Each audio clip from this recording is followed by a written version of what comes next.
জুমার নামাজের পর হঠাৎ বিক্ষোভ মিছিলকে ঘিরে নিষিদ্ধ সংগঠন হিজবুত তাহরীরের সঙ্গে আইনশৃঙ্খলা বাহিনীর ধাওয়া পাল্টা ধাওয়ার ঘটনা ঘটে। বায়তুল মোকাররম জাতীয় মসজিদ থেকে জুমার নামাজ শেষে সংগঠনটির নেতাকর্মীরা মিছিলের মাধ্যমে নিজেদের জানান দেওয়ার চেষ্টা করে। তাদের ছত্রভঙ্গ করতে টিয়ার শেল ও সাউন্ড গ্রেনেড ছোঁড়ে পুলিশ। এতে আহত হয় সাংবাদিক সহ অনেকে। এ সময় কয়েকজনকে আটক করে পুলিশ। আরও জানাচ্ছেন মনির হোসেন তপু।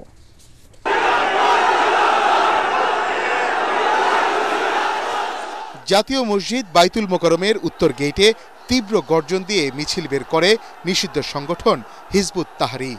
তাদের ব্যাপক উপস্থিতি দেখে প্রথমে পিছু হটতে বাধ্য হয় আইন শৃঙ্খলা রক্ষাকারী বাহিনী।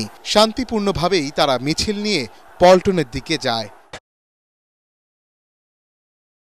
পরে তাদের ছত্রভঙ্গ করতে কয়েকটি সাউন্ড গ্রেনেড ও টিয়ার শেল ছোড়ে পুলিশ। এ সময় হিজবুত তাহরীর নেতাকর্মী ও সমর্থকদের সঙ্গে আইন শৃঙ্খলা রক্ষাকারী বাহিনীর কয়েক দফা ধাওয়া পাল্টা ধাওয়ার ঘটনা ঘটে। আন্দোলনকারীদের কয়েকজনকে আটকও করে পুলিশ। মিছিল করার চেষ্টা করছিল, আমরা তাদেরকে ডিসপার্স করেছি, আমরা সাউন্ড গান মেরেছি, আমরা গ্যাস গান মারছি। এরপর মারার পরে তারা ডিসপার্স চলে গেছে। এখন পরিস্থিতি একেবারে শান্ত। আমরা অলিগলির ভিতরে যদি কেউ থাকে সেটাও দেখতেছি। বেশ কিছু আটক আছে, এটা আমরা পরে জানাবো, আমাদের কমিশনার স্যার জানাবে, মিডিয়া স্যার জানাবে। আহত হয় সাংবাদিক সহ বেশ কয়েকজন। সাংবাদিকরা শুধু বলতেছে হিজবুত তাহরীর নিষিদ্ধ সংগঠন, অন্যদিকে ইসকন যে নিষিদ্ধ সংগঠন, এটা নিয়ে তাদের কোনো মাথা ব্যথা নেই। মানে যেখানে ইসলামিক আছে সেখানে একটা জঙ্গিপনা ভাবটা ঢুকাই দিচ্ছে আমাদের মধ্যে। এটা থেকে বাংলাদেশকে বেরোতে হবে। ধার্মিক নিয়ে কিছু বলতেছে, ওদেরকে বিশেষ করে জঙ্গি মানে ভাবটা দিতেছে। তো এইটাই আর কি, এটা এই দৃষ্টি যতক্ষণ পর্যন্ত না বদলাবে, এই দৃষ্টিভঙ্গি, ততক্ষণ পর্যন্ত কিছু হবে না। যে গ্যাঞ্জামগুলা হইতে আছে এগুলা যাতে না হয়, আর আমরা যাতে সামনে আরো ভালো মতো চলতে পারি। হিজবুত তাহরীর একটা সম্মেলন ছিল, এটা নাকি এই জন্য ভয় লাগতেছে, এই তো আর কিছু না। তবে প্রশ্ন উঠে মহানগর জুড়ে সকাল থেকে বাড়তি নিরাপত্তা ব্যবস্থা থাকার পরও কিভাবে মিছিল বের করে হিজবুত তাহরীর। এ সময় নামাজের পরপর পুরো এলাকায় আতঙ্ক ছড়িয়ে পড়ে। সাধারণ মুসল্লিরা মসজিদেই দীর্ঘক্ষণ অপেক্ষা করেন। আজ 40 বছর ধরে দেখতেছি যে দেশের কোনো একটা ভালো নেতৃত্ব আমরা পাইনি। এখন আশা করি আল্লাহ যেন একটা ভালো নেতৃত্ব আমাদেরকে মিলিয়ে দেয়। রমজানের প্রথম জুমা হওয়ায় জাতীয় মসজিদ সহ পাড়া মহল্লার প্রতিটি মসজিদে মুসল্লিদের ঢল নামে। আজানের পরপরই কানায় কানায় ভরে যায় প্রায় প্রতিটি মসজিদ। বরকতময় এই জুমার নামাজে আল্লাহর দরবারে নিজেকে সঁপে দেন মুসল্লিরা। মনির হোসেন তপু, এটিএন বাংলা, ঢাকা। বসুন্ধরা ডায়াপেন্ট এখন আরো উন্নত। এই hot air through top sheet দ্রুত শোষণ করে সোনামণিকে দেয় কোমল অনুভূতি। জুলাই আগস্ট গণ অভ্যুত্থানের সময় দমন পীড়নে অংশ না নিতে বাংলাদেশ সেনাবাহিনীকে সতর্ক করা হয়েছিল বলে জানিয়েছেন জাতিসংঘের মানবাধিকার বিষয়ক high commissioner Volker Turk. BBC World সার্ভিসের হার্ট টক অনুষ্ঠানে তিনি কথা বলেন। সে সময় সেনাবাহিনী ছাত্র জনতার বিপ্লব দমনে জড়িয়ে পড়লে জাতিসংঘ শান্তিরক্ষা মিশনে তাদের অংশগ্রহণ থাকতো না বলেও জানান ভলকার তুর্ক। আরও জানাচ্ছেন আশিকুর রহমান। বুধবার বিবিসির ওয়েবসাইটের অনুষ্ঠানে এ পর্ব প্রকাশ করা হয়। অনুষ্ঠানে গাজা, সুদান, ইউক্রেন সহ বিশ্বের বিভিন্ন দেশের পরিস্থিতির প্রেক্ষাপটে জাতিসংঘকে ক্ষমতাহীন মনে হচ্ছে বলে জানান বিবিসির উপস্থাপক স্টিফেন সাকার। জবাবে উদাহরণ হিসেবে বাংলাদেশের কথা উল্লেখ করেন ভলকার তুর্ক। তিনি বলেন, গত বছরের জুলাই আগস্টে ব্যাপক আন্দোলন করেছিল শিক্ষার্থীরা। টানা 15 বছর ক্ষমতায় থাকা শেখ হাসিনার সরকার দমনপীড়ন চালিয়েছিল। জাতিসংঘ কি পদক্ষেপ নেয় তার অপেক্ষায় ছিল ছাত্ররা। সেই সময় তারা সেনাবাহিনীকে সতর্ক করেছিলেন, যদি তারা জড়িয়ে পড়ে তাহলে আর শান্তিরক্ষা মিশনে অংশগ্রহণকারী হিসেবে থাকতে পারত না। Bangladesh last year experienced a paroxysm of violence as the government of the time brutally suppressed a student movement that carried human rights at its torch. The country is now charting a new future. Our recent independent fact-finding report on the grave human rights violations that took place is an important contribution to this journey. I hope it will support truth-telling, accountability, reparations, healing and reform. এরপরেই মূলত আসে আসল পরিবর্তনটা। Doctor Mohammad Yunus সরকারের দায়িত্ব নিলেন। Volker Turk আরও জানান, অধ্যাপক ইউনুস প্রধান উপদেষ্টার দায়িত্ব নিয়ে তাৎক্ষণিকভাবে তথ্যানুসন্ধানী দল পাঠানোর অনুরোধ করেন এবং সেই আহ্বানে সাড়া দেয় জাতিসংঘ। এর আগে বুধবার জুলাই আন্দোলনের মানবাধিকার লঙ্ঘন সংক্রান্ত রিপোর্ট নিয়ে জেনেভায় আলোচনার সময় ভবিষ্যৎ স্থিতিশীলতা এবং মানবাধিকার রক্ষার উপর গুরুত্ব দিয়ে তুর্ক বলেন, বাংলাদেশের সামনে একটি ঐতিহাসিক সুযোগ এসেছে। আশিকুর রহমান, এটিএন বাংলা।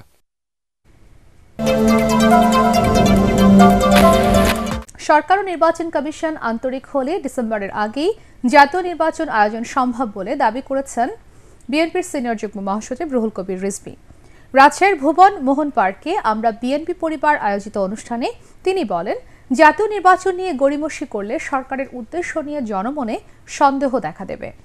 জুলাই গণঅভ্যুত্থান ও বিগত 15 বছর শেখ হাসিনা বিরোধী আন্দোলনে রাজশাহী ও চাঁপাইনবাবগঞ্জ জেলার শহীদ এবং আহতদের পরিবারের সাথে সাক্ষাৎ করে রিজভী বলেন, গণপরিষদ আর স্থানীয় সরকার নির্বাচনের কথা বলে একটি মহল বিভ্রান্তি সৃষ্টি করছে।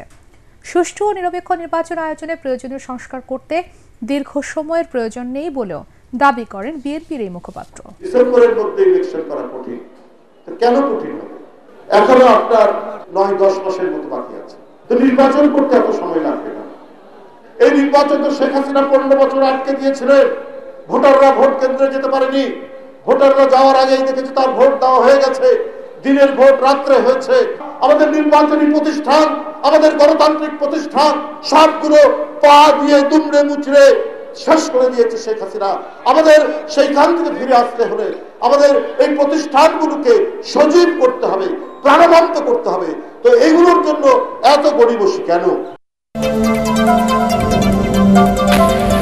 দেশের যে কোনো জায়গায় অপ্রীতিকর ঘটনা ঘটলেই উদ্দেশ্য প্রণোদিতভাবে ছাত্র দলের উপর দায় চাপানোর চেষ্টা হচ্ছে বলে অভিযোগ করেছেন সংগঠনের সভাপতি রকিবুল ইসলাম রকিব।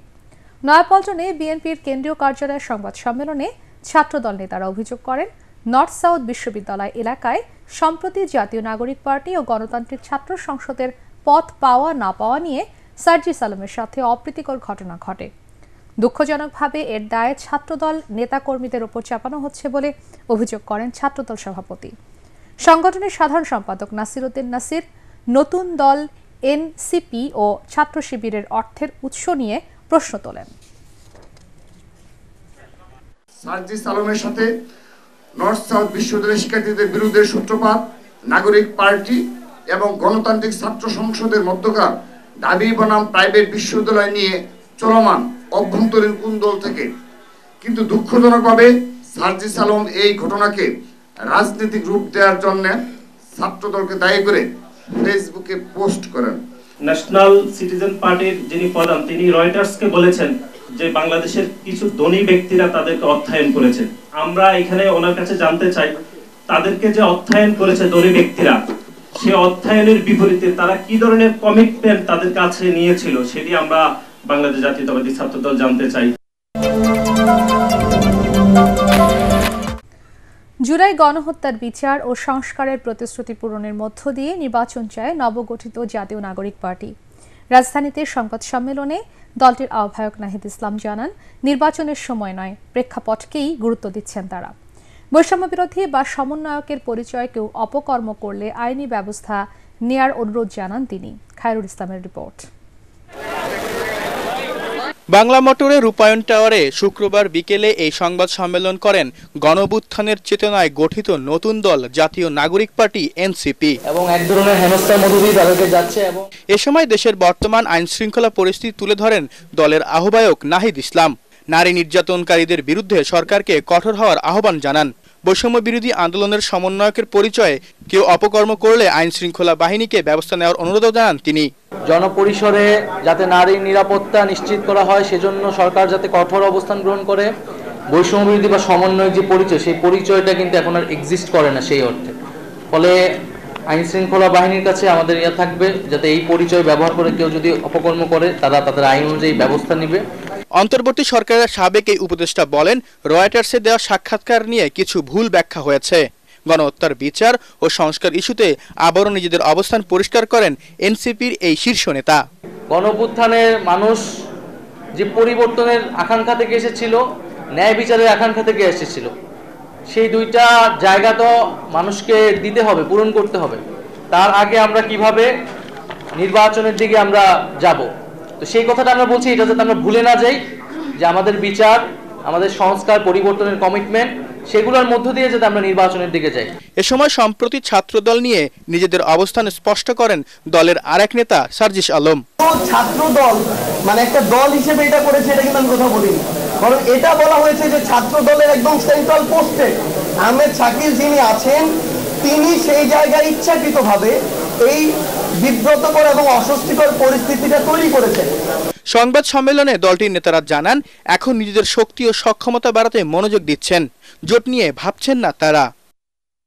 খায়রুল ইসলাম, এটিএন বাংলা, ঢাকা।